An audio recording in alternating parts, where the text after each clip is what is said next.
Hi, I'm Chiho Kaneko, a member of the Board of Directors of Fairwinds Energy Education. Whenever I return from Japan, people in the United States ask me, "So, how's Japan now?" The Fukushima Daiichi disaster opened the door for me to see how this is not a mere Japanese crisis. It's a crisis that transcends geography and time. The situation at Fukushima Daiichi continues to be dire. Every so often, we hear the news of yet the highest level of radioactivity detected in the monitoring well, or there was another breach in the tanks that are holding contaminated water. But an average person in Japan seems to be paying less and less attention to the news. People do get used to things, even when they are extremely abnormal. On this third anniversary of the Fukushima Daiichi disaster, I'd like to talk about an event that took place 60 years ago. A covert U.S. military operation called Castle Bravo, the experimental detonation of a hydrogen bomb at Bikini Atoll, Marshall Islands, took place March 1st, 1954. The power of this H-bomb turned out to be much, much more powerful than the U.S. military had calculated. So many people ended up being negatively impacted by the considerable fallout, including the residents of downwind islands. This fallout also hit the 23 crew members of a Japanese tuna fishing vessel named the Daigo Fukuryumaru, or number 1 Lucky Dragon when translated into English, that happened to be located 100 miles from the test site. I have read interviews given by one of the surviving fishermen, Matashi Oishi, who was 20 years old at the time. Mr. Oishi witnessed brilliant lights on the horizon early on the morning of March 1st, 1954, and a little later a deep rumbling sound came up from underneath. Then a huge mushroom cloud was seen on the horizon, but no one on the ship knew what it was.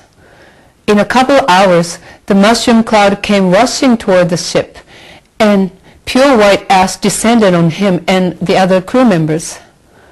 They still didn't know what it was. The ash was neither hot nor cold. Soon, the fishermen experienced nausea and dizziness. 2 or 3 days later, any skin that had been exposed to the ash, which really was blown up coral reef, developed burns. 10 days later, their hair started to fall out. The vessel managed to come back to the shore of Japan on March 14th. It's speculated that they intentionally did not send SOS signals because they feared the possibility of being sunk by the U.S. military. One of the crew members died 6 months later, triggering a massive anti-nuclear movement in Japan. The Japanese government also tested and found tuna that was radioactive.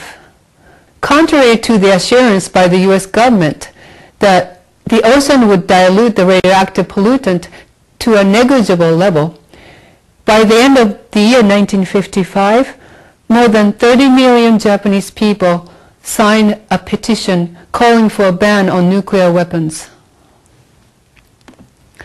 The rising anti-nuclear and anti-U.S. sentiments were just what the U.S. did not want in the aftermath of World War II.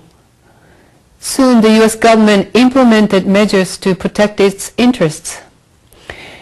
In April 1954, Operations Coordinating Board, OCB, an executive committee created by President Eisenhower the previous year, issued an internal document titled Outline Checklist of U.S. Actions to Offset Unfavorable Japanese Attitudes to the H-bomb and Related Developments.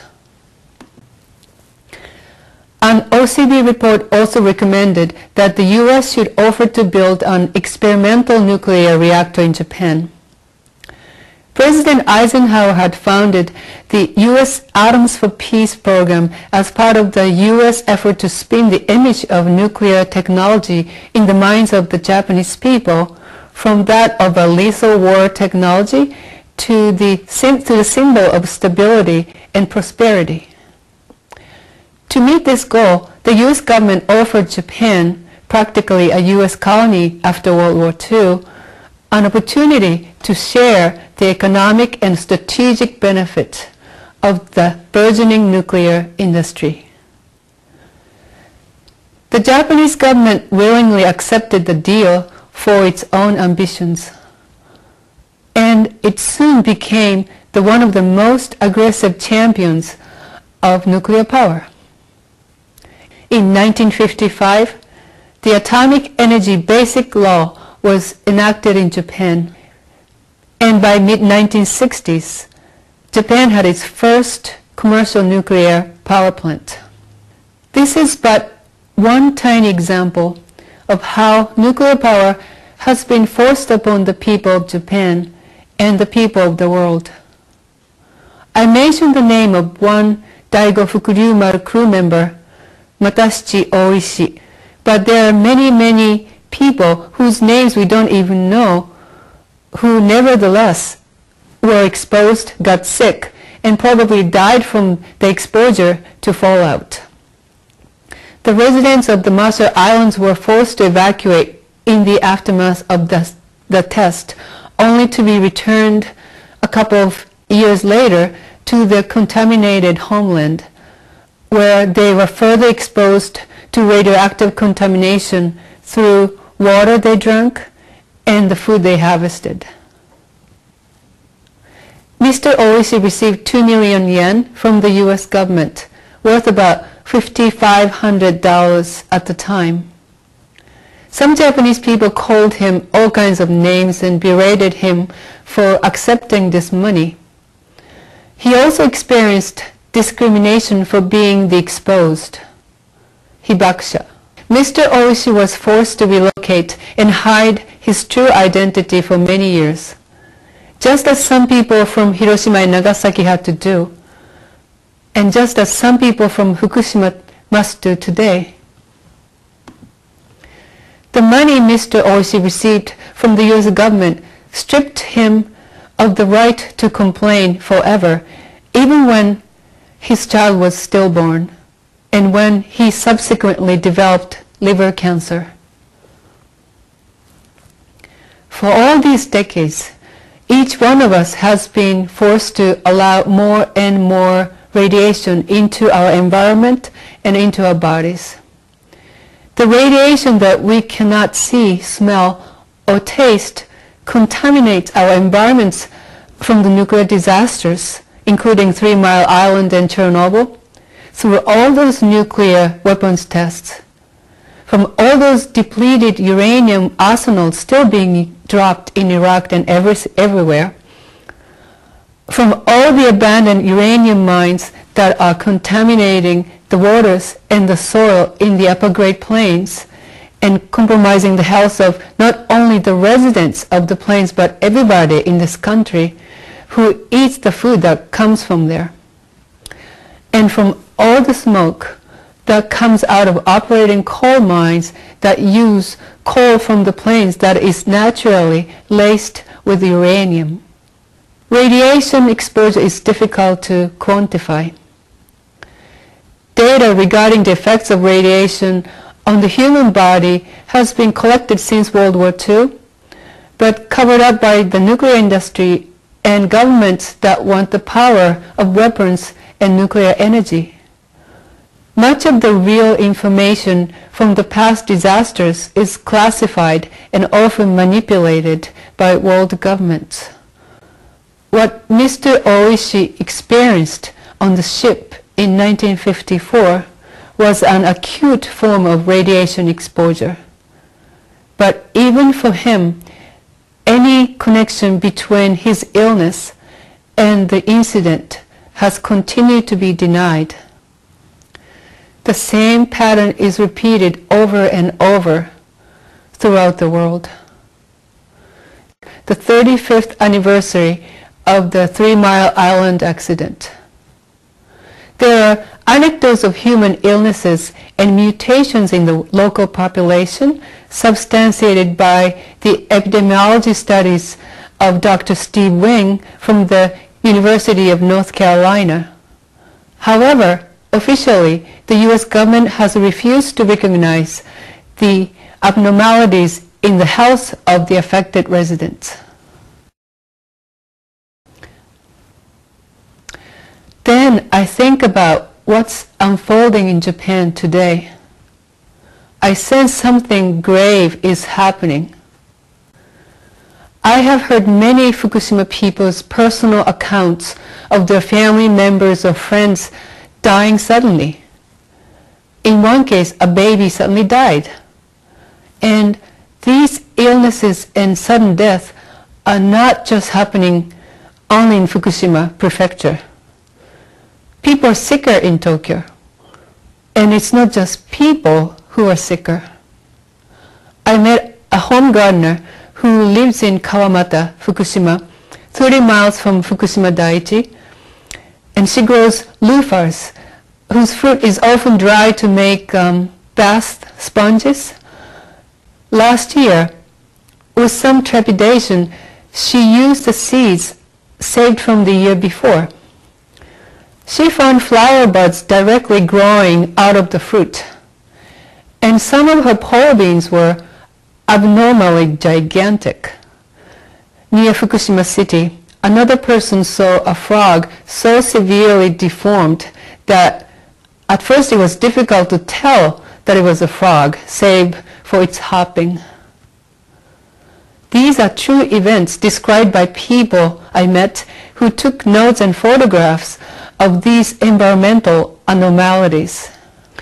During my month-long stay in Japan in December and January, I too experienced unusual symptoms.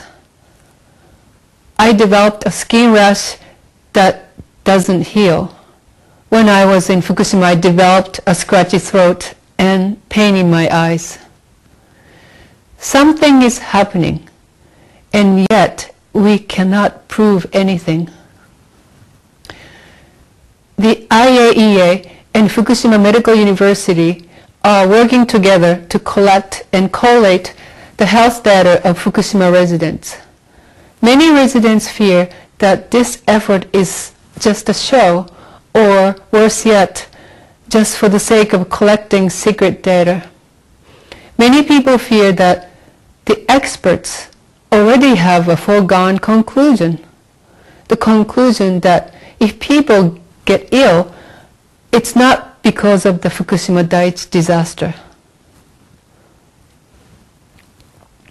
As of December last year, of the 254,280 young Fukushima people who were 18 years old or younger at the time of the power plant catastrophe, 74 were found to either have thyroid cancer or are suspected of having thyroid cancer.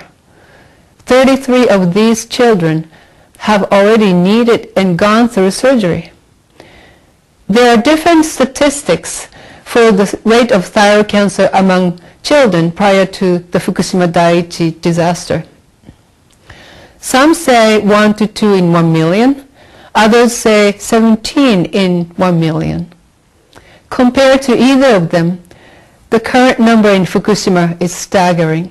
Disturbingly, the Japanese and the international radiation experts continue to maintain that these thyroid cancers are not related to the Fukushima Daiichi disaster.